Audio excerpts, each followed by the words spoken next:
I hadn't had any research experience prior to the research I did in Doug Vandegrin's lab after my freshman year. It was through the experience in that lab that I realized how much I loved not just science, but doing research and sort of the open-endedness of research. We were trying to tackle problems that nobody had the answer to. That was absolutely formative.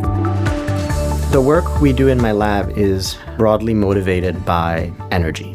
One of the challenges with renewable sources is that they're intermittent.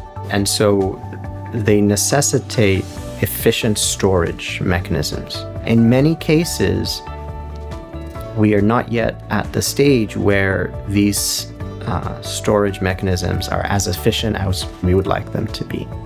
What my lab discovered is that by taking 2 layers of a very, very thin crystal and twisting them to a small angle, we can dramatically improve how efficiently that surface will transfer electrons to a molecule in a liquid.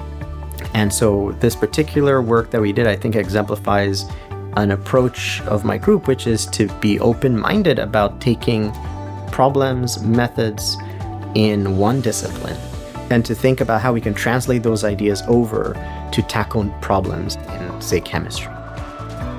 It really comes down to that question of stewardship. How can we be better stewards of what has been sort of entrusted to us? In teaching and mentoring, seeing in every person that I interact with that they are the image of God, that can shape, I think, in powerful ways how we relate to people.